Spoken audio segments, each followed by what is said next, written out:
qofka uu faleebada suranayo way u soocan tahay wuu darsay dadka dhan baskaan ku sameynaya waa koobkaagan ya haddii uu buuxo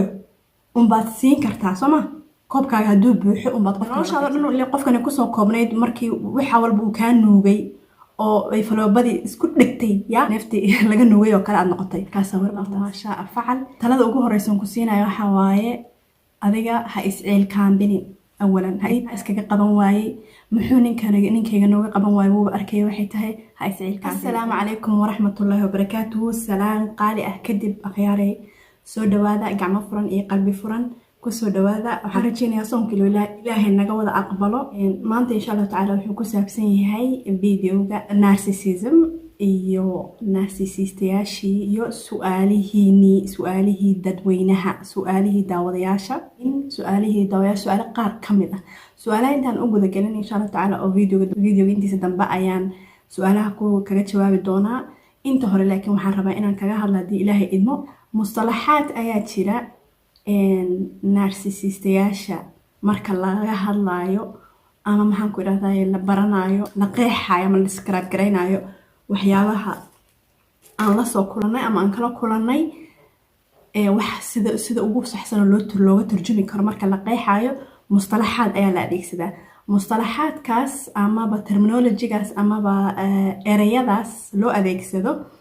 waxay kuu fududaynaysaa inaa kala boosaysid oo kaas wuxuu ahaa saas kaas wuxuu ahaa love bombing kaas wuxuu ahaa flying monkeys kaas wuxuu ahaa gaslighting kaas wuxuu ahaa markaad wixii fahantid wax walbana samar walba videoyada ku dhahana wixii markaad fahantid ood baratid ayaad ka gudubtaa ayaad xal u heshaa soo maaha marka insha Allah tacaala videoga maanta waxaan kaga hadli doonaa iyo videoyada soo socda waxaan soo qaadan doonaa hal ka mid ah mustalaxaadkaas oo sharixi doona insha Allah tacaala videogan marka wuxuu ku saabsan yahay mustalaxa la yiraahdo supply waxaan tuubadii baan hadda kahor ku fasiray waxaan af Soomaali ahaan haddaan supply marka Soomaaliyeyno waxay noqon kartaa un faleebo macnaheedu marka maxaa waaye qofkeebaa faleebo u baahan ya qof xanuunsan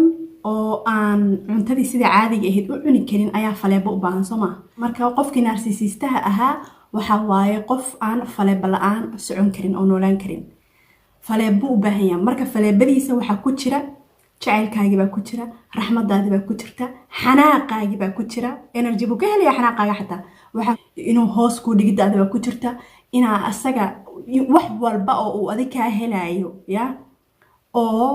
asaga uu ku noolaanayo oo energy siinayo lacagtaada xataa haday doonta ahaato faleebada markuu ku sorto wuxuu kaa nuugayaa energy love bombing markuu kugu soo xerageliyey ya wuxuu kaa nuugay waayo target baa u ahayd adiga waxaad ahayd qofkii empathka ahaa qofkii naxariista iyo jacaylka iyo bini-aadamnimada iyo carinka iyo qofka kale iska hormarida waxaasoo dhan qofka u dhashay maadaama aad tahay wuu taargada qof walbana iskalama faleebadiisa ma surto qofka uu faleebada suranayo way u soocan tahay wuu darsay dadka dhan baskaan ku sameynaya wuu uga harsadaa marka adiga markuu kusoo helooday buu wuxuu sameynayaa faleebadii buu ku suranayaa wuxuu ku ogyahay naxariis iyo jacayl iyo dhagaysi iyo dhagraaricin iyo asaga inaa maanta oo dhan ya asaga aad u shaqaysid maxaa dhacaysa dee qofkan biniaadankana waxaan ku shaqeynaa give and take inaa adigana heshid wixii jacayl iyo raxmad iyo wanaag ahaa qofka kalena aad siisid ya waayo koobkaagan ya haddii uu buuxo unbaad siin kartaa soo ma koobkaaga hadduu buuxo unbaad qof kale la qaybsan kartaa hadduu marka koobkaaga maran yahay qof kale lama qaybsan kartid waxay marka waa inay isku dheelitiran yihiin marka qofka faleebadiisa uu ku surto kaagii dhan wuu nuugay koobkaagii wuxuu ka nuugay jacaylkii wuxuu ka nuugay dulqaadkii wuxuu ka nuugay markii aad qofkan baranaysa soo xusuuso waxa ahayd qof faraxsan qof hami ku jiro qof adduunyada oo dhan ya on top of the wall oo inuu yahay dareemayo qof orod iyo sheeko badan bulsho ah ya hami iyo mustaqbal iyo waxyaabo wax walba leh baad ahayd markaad asaga baratay laakiinse maxaa dhacday ama iyada baratay nin inaag qofku doonu noqon karaaye saaxiib iyo ciday doontay noqon kartaaye qofkaas maxaa dhacday ya tartiib asaga wax adduunyadaadii oo dhan intaad kasoo go'day asxaabta walaalaha waalidka hadduu maxaan ku dhahday qof saaxiib ah yahayna ninkaagii adoo kasoo go'ay ama naagtaadii xaaskaaga kasoo go'ay qofkan uun u raran baa is arkaysaa kacaduu ku yidhahdaa hababa dhahaysid buduu ku yidhahdaa bababa dhahaysid enerjigaagii oo dhan tartiib tartiib waxaa arkaysaa adigoo qofkan uun u shaqaynaya waxaa isdhahaysaa xaggee wax ka khaldan yihiin qofkana markii hore ilaa wuxuu kugu soo xirgashtay inuu furfuran yahay inuu fiican yahay inaa isku wax jeceshiin inaa isku meel wax u wadiin inaa baad isku barateen ama uu kugu shukaansaday ama uu saaxiibtinimada kaaga samaystay it doesn't matter nin inaag cidi doonto nin inaag saaxiib iyo walaal ehli qaraabo daris iyo qof aad wada shaqaysan qofku doono ahaan kara qofkan marka wuxuu sameeyey wuxuu kugu soo xirgashtay inaad isku qaab tihiin inaa isku wax jeceshihiin inaa isla jaan qaadi kartaan inaa isku fikir tihiin inaa buu kugu soo xergashanaya asaga kama laha wax kale waxaas waxaa waaye sirsirashadii iyo manipulationkii buu waday waxaa waaye inuu wuxuu rabaa gacanta kugu dhigo saad asaga uun ugu foofnaatid asaga uun ugu shaqaysid yaa qof af soomaaliga macnaheeda waxaa waaye waa male waa qof kelmadda qof waxaa waaye lab waaye so doesn't mean inaan nin kaliya ka hadlaayo wiilasha qaarkood ayaa waxay u maleeyaan inaan ka hadlayo uun nin ya ma ka hadlaynin qof walbo narcissist ah ayaan ka hadlayaa insha Allah waxaan rajeynayaa inaan loo baahan mar dambe inaan sharaxdaas Allahumma salli ala sayyidina Muhammad wa ala alihi wa sahbihi wa sallim qofkii ama saaxiibka ahaa ama walaalka ahaa ama ehli qaraabo kala ahaa ama daris ahaydeen markaad aragtid asaga unbaad u raran tahay koobkaagi marka nag buu noqonayaa maranaya ya koobkaagi markuu nag noqdo madhow wax kale oo siisid qofkaas aad weydid ayaad haddaba waxaad kusoo ururaysaa inaad adigii isweydid haddaba adigii inaad isweydid hadda noloshaada dhan ilaa qofkani kusoo koobnayd markii waxa walba uu kaa nuugay oo ay faloobadii isku dhigtay ya neeftii laga nuugay oo kale aad noqotay kaa sawir baltaas wax yar meel fiican ma aha waxaad is arkaysaa adigoo nuxuusay waxaad qofka ahayd dhoo dhan ka tegay waxaad jecleed oo dhan ka tegay dadkii ka dhex baxay isgaran la waad noqonaysaa markuu asaga marka kaa nuugay markuu kaa waayo waxba haddaba wuxuu sameynaya mataqaanaa wuu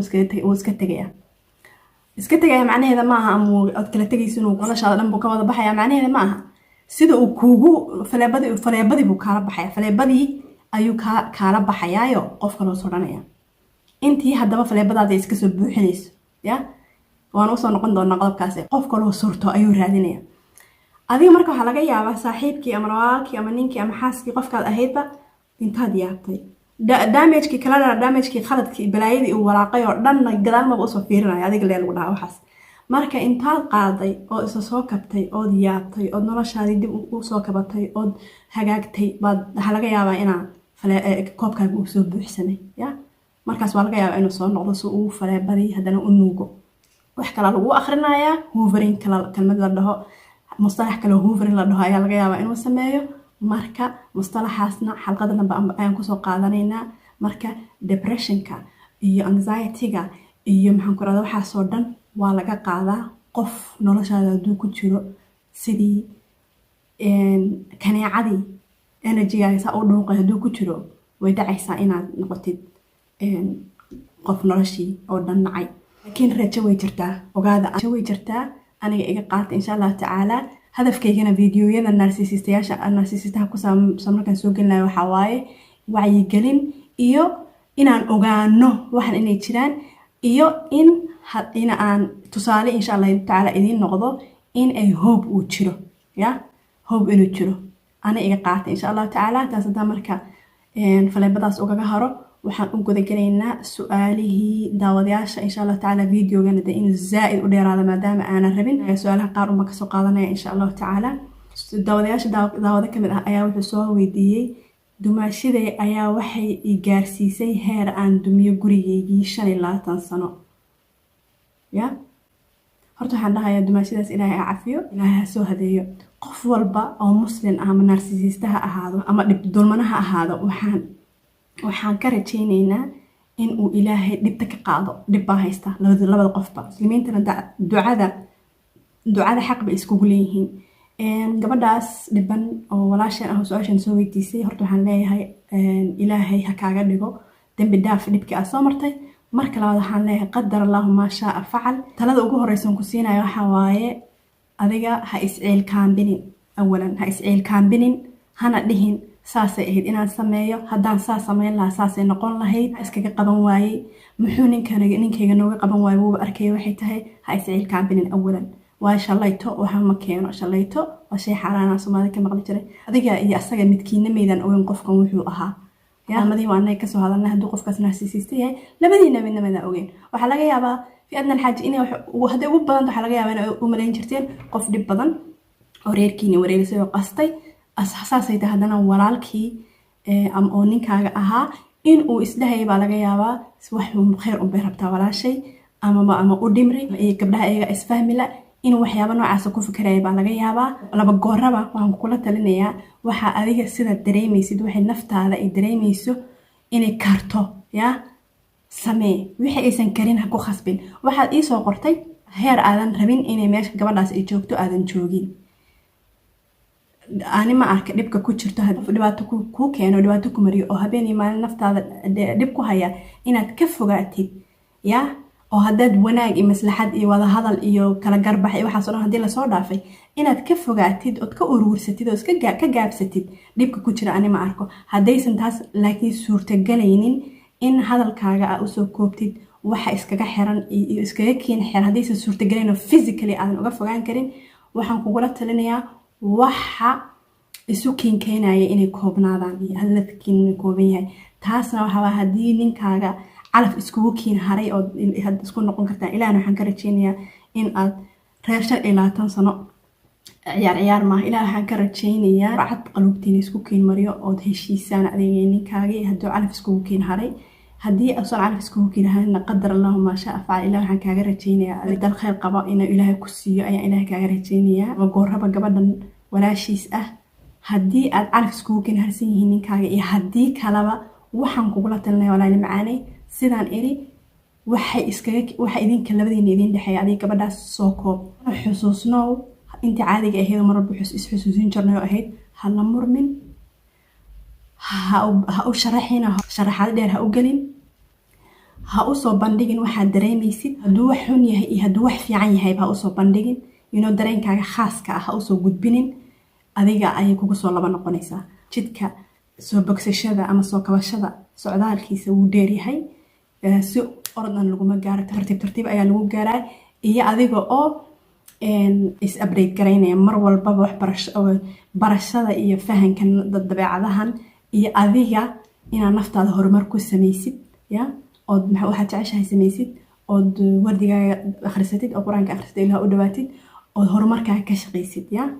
taas labadaas wax naftaada inaad naftaada jeclaatid naftaada taageergaraysid ruuxiyan iyo badaniyanba bogsashada tilaabadeeda ugu horeysay ka mid tahay talaabada labaad aan dhahay talaabada ugu horeysa waxa weeyaan qofku muxuu yahay aad ogaatay su'aalo isku soo noqnoqday ayaa jiro oo isku mid isku yara dhow marka haddaan hal su'aal ka soo qaado taas marka waxa waaye qofkan haddii aan ka fogaaday oo block saaray oo aan iskaga tagay ama aan ka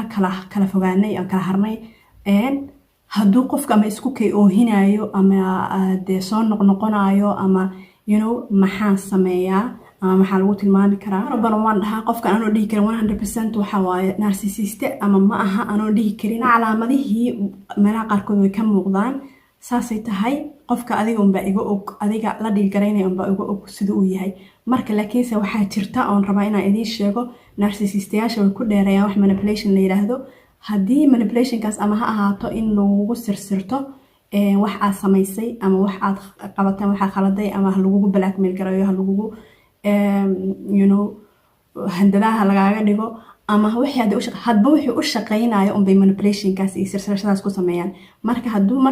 qofkan aad block garaysid ama aad kala hartaan ama kala fogaataan hadduu is oohinayo calaa barbaryo tamayo waxa waaye nooc min al manipulation waayo markiina horeba sababta ku kala tagteen oo ku kala fogaateen haddii ay tahay dhib iyo madax wareer iyo xanuun iyo wax aan isfaham la'aan maxaa la isu baroorinaya la isu oohinaya the fact qofka uu halkan intuu videoyadan oo noocan oo kale ah uu raadsada uu kusoo qoray uu jahwareersan yahay ayaa waxay caddayn u tahay in aysan cilaaqadaas cilaaqad healthy ah oo caafimaad ku jira aysan ahayn saas awgeed qofkan ama ha baroorto ama ha isku kaasoo bihinbihiyo كجذب تلاذي ذو حواي أنا هفيرين قلال don't look back هدات كشكي سنتهاي تبعها هنقلفسن يا إنه ليه قفكاس دبها أفيرين سؤالا قاركود waxay leeyihiin lagu yaqaana narcissist-ha been iyo kalsooni darro iyo xanaaq iyo cay iyo eeda uu dusha asaga ka saaro qofka duu ka saaro calaamadahaas narcissist-ha ma leeyihiin waaba calaamadihii lagu yaqaanay qaaf kamid ah baa la soo qaaday ya marka waa calaamadahaas way leeyihiin oo waa caan bay ku yihiin xanaaq waan fiidiyoyada horena kaga soo hadlay xanaaq iyo nabasho iyo been iyo kiisaska waal iyo eedo ahaa adiga lagu saaro waa calaamado kamid ah walaalaha mid kamid ah ayaa wuxuu soo weydiinayaa sida looga bogsadaa sida hore oo yiriba socdaalka bogsashadu wuu dheer yahay waxaana ka kow ah inaad fahamtid qofkan wuxuu yahay inaad ka fogaatid inaad adiga is eedeynin in aad is educate garaysid adiga oo baratid waxaan waxay yihiin iyo inaad khaladka adigu lahayn inaad ogaatid iyo inaad mar walba naftaada waxaad ku horumarin lahayd ka shaqaysid horumarin lahayd adduun iyo aakhiradaada aad u horumartid waxay ka caawinaysaa sidoo kale inaad tan oo kale tiyo kale aadan ku dhacin yaa marka is educate garaysid oo fahantid dadka waxay yihiin waxay ka caawinaysaa inaadan qofkii kale ku noqonin allahumma salli ala sayyidina muhammad wa ala alihi wa sahbihi wa sallim marka waxa wadan video soo gabagabay waxa narcissism waa cudur yaa waa sun waa shakhsiyad sumaysan dadka narcissist-yaasha ah waxay doonaan ama walaal ha ahaado ama waalid ha ahaado ama ehel ha ahaado kale ama xaas ha ahaado ciday doontaba ahaatee dadkuna waa dad sumaysan si kale oo lagaga rayn karo oo in la iska uruuriyo aan ahaynna ma jirto su'aalihiina intaas ayaan kasoo qaadanaya insha allah tacaala waxaad su-aal qabtaan saasoo kale ugu soo qoraa videoga hoostiisa wixii experience ama khibradiina ahna walaalihiin kale la soo wadaaga aan isla wadaagno community aan ahaano marka experience-kaaga ama khibradaada ama waxa aad soo martay qof kale walaalka marka la wadaagtid waxay dareemayaan inaysan kaligood waxaan dhex maraynin inaysan kaligood ahayn ayay dareemayaan saas awgeed aan is support garayno commentigaaga qof kale oo walaalka ah akhrisanayo uu ka faa'iidaya aniga kaliya miihi iyo aniga ma waanib wada ila qaba ayuu dareemayaa waxayna ka caawinaysaa soo kabashadiisa ka caawinaysaa soo kabashadaada ka caawinaysaa maca waxa helaysaa qof adigoo kala dhigina haraja dhigina hadaa raja dhigtid